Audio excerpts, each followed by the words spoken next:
Hi guys, it's me, Dina Beeson. As promised, I'm fixing to give you my first testimony of when I first saw and talked to and heard Jesus Christ. I was 17 years old. It was in the late 1970s. I was married and I had a baby when I was 16 years old. Little background, I was born and raised in San Antonio, Texas, and I was raised in Catholic schools up until my 6th grade year. Then they put me in public schools. I met my husband, my twin flame, when I was 14 years old. I became pregnant with my first daughter at 16 on my 16th birthday, and I had her and we were married during that 16th year. Hell of a sweet 16 for me. On our wedding night was the first night that he ever beat me, and it never stopped. For a year solid, it was almost every day. He hit me, slapped me, broke my nose 3 times, pistol whipped me, so many things, so many horrible things that he did. Don't get me wrong, I love this man, and I'm not trying to say anything bad. I'm just telling you the truth, telling you the story, and I'm trying to make sure that you see where this came from, why Jesus had to intervene the way that he did.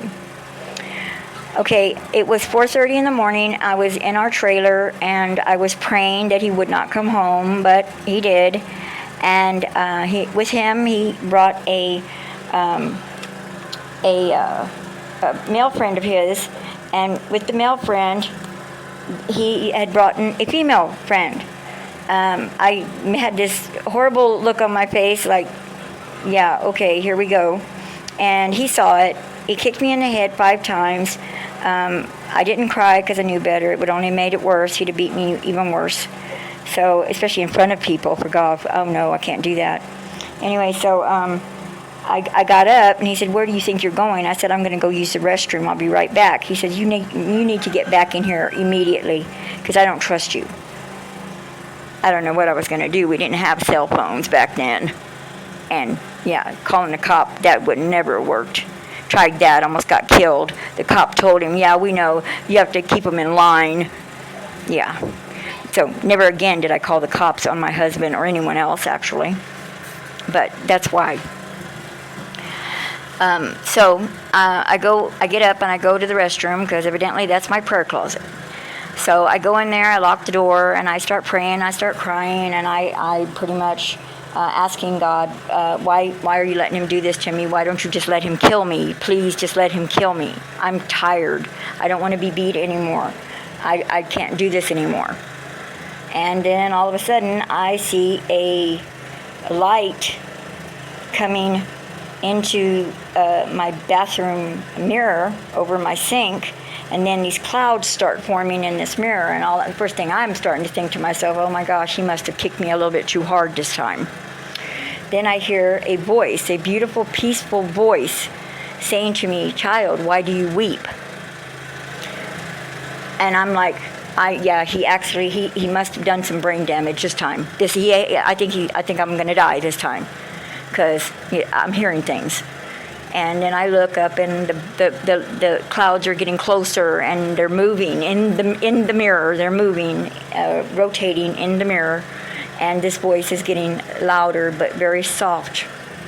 I felt such love that I cut out everybody and everything else. I did not pay attention to anything, the time, anything.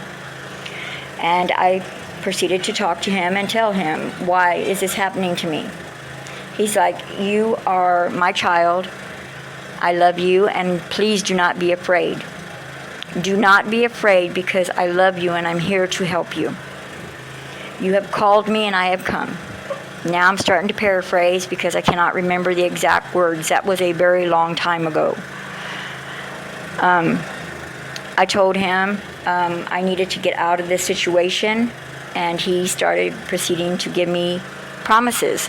Promise number 1, I was not going to die at the hands of that man. Promise number 2, He was going to make a way for me to get out of this situation.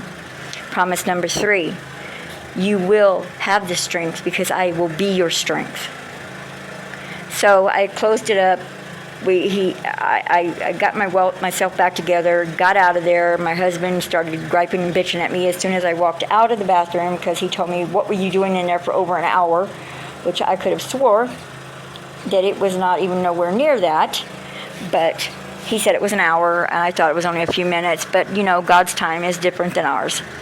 So I didn't know that then, but I do now. So I fell asleep on the carpet.